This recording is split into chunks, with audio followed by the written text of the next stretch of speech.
শেষ মুহূর্তের ঈদযাত্রায় বাস, ট্রেন, লঞ্চে তিল ধারণের ঠাঁই নেই। শত ভোগান্তি মাথা পেতে নিয়েই বাড়ির পথে অনেকেই চেপে বসেছেন রেল ও বাসের ছাদে। কেউ বা রওনা হয়েছেন মোটরসাইকেলে। তবে সবখানেই অতিরিক্ত ভাড়া আদায়ের অভিযোগ করেছেন যাত্রীরা। ধারণ ক্ষমতার চেয়ে বেশি যাত্রী নিয়ে রওনা হয়েছে লঞ্চও। মাজহারুল ইসলাম ও নিয়াজ মোর্শেদকে সঙ্গে নিয়ে আরও জানাচ্ছেন নাফিয়া ফারজানা। প্রিয়জনের কাছে পৌঁছানোর আনন্দ হার মানে সব ভোগান্তির। যতই বিপত্তি আসুক যেতেই হবে বাড়ি। ঈদুল ফিতরের আগে শেষ মুহূর্তে এমন উপচে পড়া ভিড় কমলাপুর রেলওয়ে স্টেশনে। সিট না পেয়ে অনেকেই চড়ে বসেন রেলের ছাদে। ট্রেন ছাড়ার ২-৩ ঘন্টা আগেই অনেকে এসেছেন স্টেশনে। কোনো রকম শিডিউল বিপর্যয় ছাড়াই ছাড়ে ট্রেন।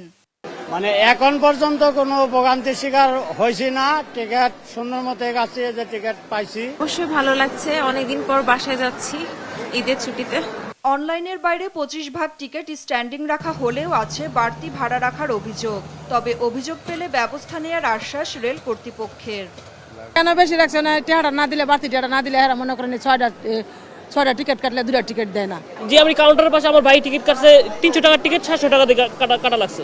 এরকম যদি অভিযোগ থেকে থাকে তাহলে আমরা মেইল লোকাল কমিউটার বা অন্য কোনো প্রাইভেট যেটা আছে তাদের বিরুদ্ধে অবশ্যই ব্যবস্থা নেব। সায়দাবাদ, মহাখালী ও গাবতলী বাস টার্মিনালেও শেষ মুহূর্তে বেড়েছে যাত্রীর চাপ। অতিরিক্ত ভাড়া আদায়ের অভিযোগ করেছেন অনেকে। সদরঘাটেও ঈদের আগে সেই চিরচেনা ব্যস্ততা।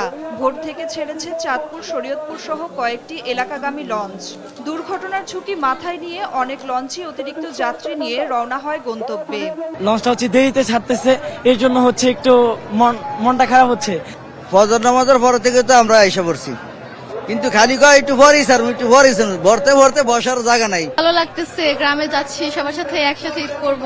এছাড়া শেষ মুহূর্তে লঞ্চে অতিরিক্ত ভাড়া আদায়ের অভিযোগ করেছেন অনেক যাত্রী। নাফিয়া ফারজানা, দেশ টিভি, ঢাকা।